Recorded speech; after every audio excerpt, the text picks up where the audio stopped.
Hey everyone, sorry, I know I'm late here. Things have been super busy in real life. My wife and I are buying our first home, which is really exciting, but it's also dug a lot into my video making time. But hopefully this guide will still help you over the weekend. Again, sorry, I'm late. Mars Battleground GM is one of the toughest, if not the toughest GM of this season in my opinion, but thankfully we get a bottom tier adept weapon to chase, so no pressure to farm it this week, just get your clear and get out. The Adept is a Mindbender's Ambition, which has sadly fallen pretty hard from grace, so again, just not worth getting this week. Just get your clear, and let's move on. We'll first cover some loadouts that will help get you through it. Strand Titan, obviously great again with the Strand Surge. We've got some barrier and unstoppable champions in here, so Suspend Grenades and Drenger's Lash will be extremely useful. We had our smoothest run though with 2 Well of Radiance Warlocks, 2 Panic Buttons, always better than 1, but it's totally doable with 1 Well. If you do decide to only bring 1 Well though, I'd suggest running a Void Hunter, since the invisibility here can make depositing those orbs in the boss room way easier. As for weapon surges, we've got Void and Strand, with LMGs getting the overcharge, which is great because LMGs are awesome right now. I'd highly recommend everyone bring a machine gun just to make quick work of all the ads and all the champions. Circular Logic and Commemoration are great picks here since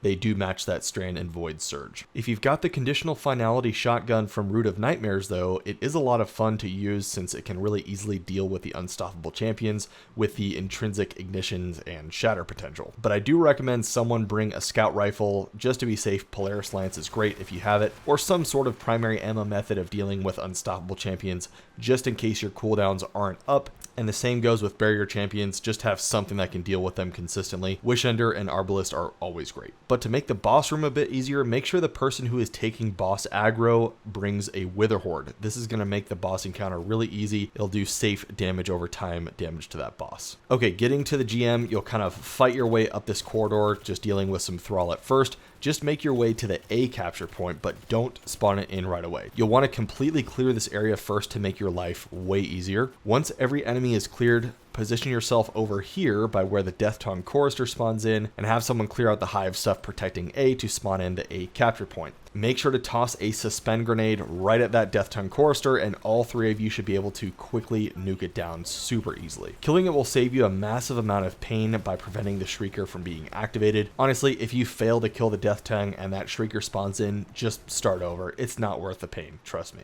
Okay, so now that A is active, you'll want to keep enemies off of it to fully capture it. Thankfully, you don't need to physically be on the plate for it to progress. Just make sure to keep enemies off of it and that's what will capture it. So you can head over to this area, you're kind of up high, and you can safely kill any hive that try to capture it from a safe distance. Just watch out for any knights that might make their way to the stairs up behind you. This is where a Well of Radiance can be super helpful. Just make sure to have 1 player responsible for this back stairwell. Literally just look only back here. That's your only job. That way the other 2 players can deal with the middle area. You'll have 2 unstoppable champions here, but they can easily be dealt with by tossing a Suspend Grenade at them, and you'll just nuke them down with your machine guns, grenades. Pretty easy. Speaking of machine guns and heavy ammo, feel free to use as much as you want in this whole opening encounter, as you can utilize that ammo crate by point A whenever you want. And the expiration timer is on a per player basis, so each of you can grab it whenever you like. You don't all have to grab it at the same time. Alright, so once A is fully cleared, it's time to move to B.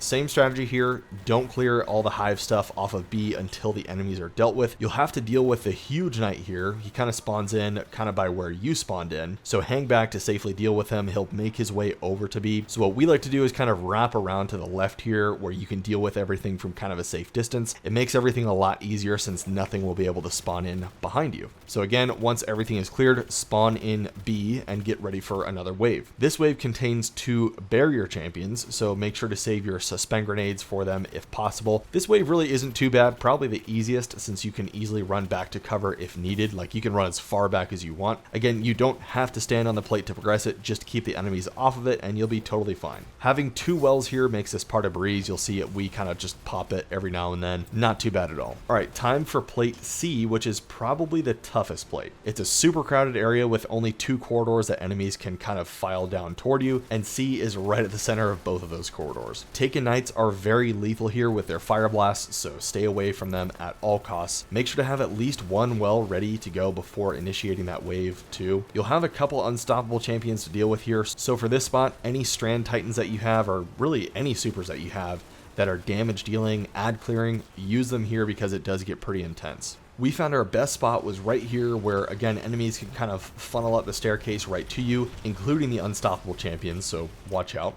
Just place your well right here at this spot before things get too hectic and you should be fine. Just keep crowd controlling with Suspend. Well of Radiance Warlock should be tossing as many grenades out as possible. Once you've fully dealt with C, you can grab the laser beam and get ready to do even more defense in the next room. Clear off that hive matter stuff again and keep the enemies away from the computer that you're hacking. The perfect spot in here in this room, objectively in my opinion, is right where we're at. It's very safe. Not too many enemies spawn up this way, and if they do, you'll have quite a bit of time to prepare, as they'll have to walk kind of a long way to make it to you. Make sure to use your supers again here if you can to keep the ads from hacking the zone, and you should be fine. There's kind of a mixture of barrier and unstoppable champions here too, but again, easily dealt with by just tossing a suspend grenade in the middle and using your LMGs. While you're in this position too, just make sure that at least one person is consistently looking up the stairway and the other person is watching the balcony path. My role was to watch the balcony, where both Yellow Bar Knights and Acolytes can occasionally spawn in.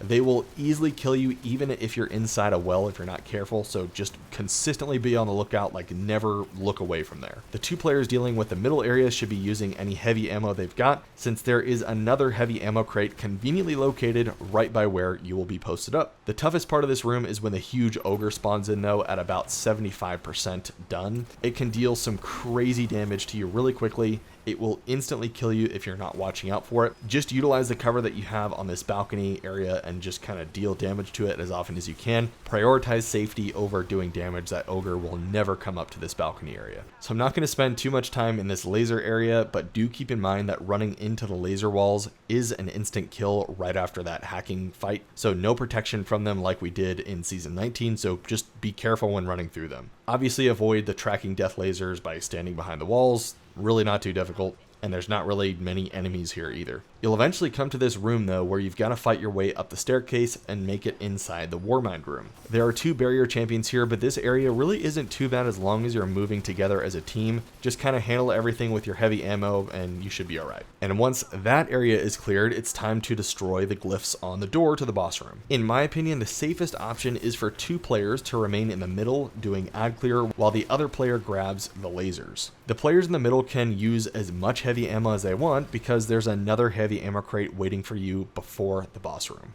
The player that goes to grab the lasers shouldn't have too much of an issue. There's only a few enemies on the left side, but they can easily be dealt with as long as your team doesn't have any issues. You'll easily be able to clear this section before the timer expires, and if the timer does expire, unfortunately you will lose your heavy ammo crate and two more champions will spawn in. It makes it really hectic. I'll show you here. Just don't let that timer run out. It shouldn't be any issue as long as you're staying on top of it. Okay, so now that you've opened the door, it's time to deal with the boss. And this guy is no pushover. I hate this boss fight.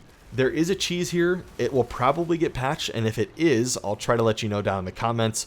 I don't see that happening before reset next week, but I guess I will if it does. So basically you can at any point jump up to one of these corner pillars here and wait for the boss to make his way to you. He'll kind of just chill out here and freeze, and you won't attack, you won't do anything, so you can easily toss grenades and unload any ammo you have to get into that 50% damage gate. It's really boring. It's as easy as that.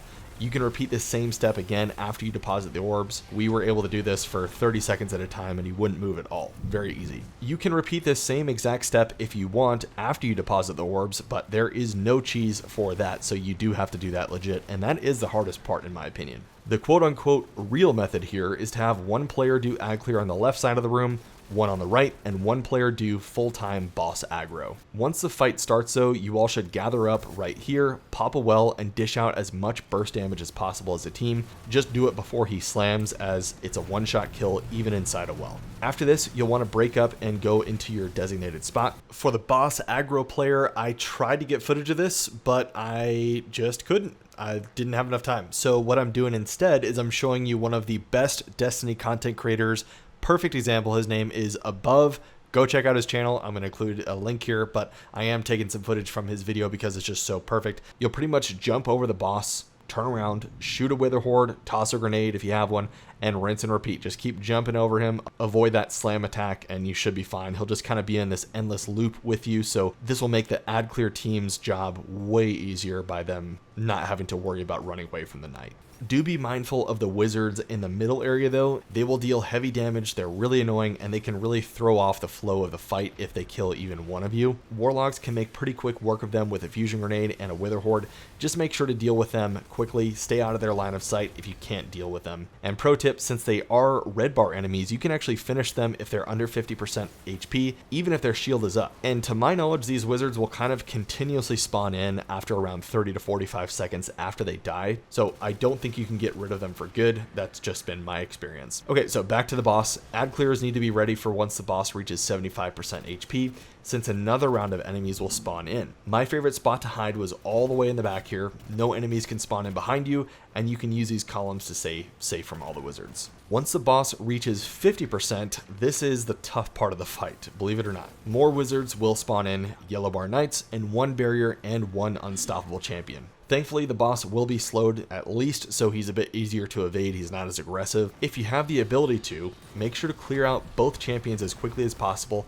Just make sure you're safe from surrounding enemies first. A suspend grenade should be thrown immediately to CC both of them to where you can all instantly burst them down. In this section, you should be kind of moving around as a team. That's what we found that works best. You'll have to take down the yellow bar knights to spawn in the arc charge, but if you have a void hunter, they can easily handle this job by going invisible for the deposit. But if you don't have an invis hunter, then yeah, move as a team. You'll want to do your best to do that. Keep that middle area clear though. You don't want to go deposit the orb with 1,000 wizards around it. So once 5 charges have been deposited, you can rinse and repeat the exact same steps as the first half of his health. Ads should spawn in at around 25% health. We did utilize the cheese here because why not?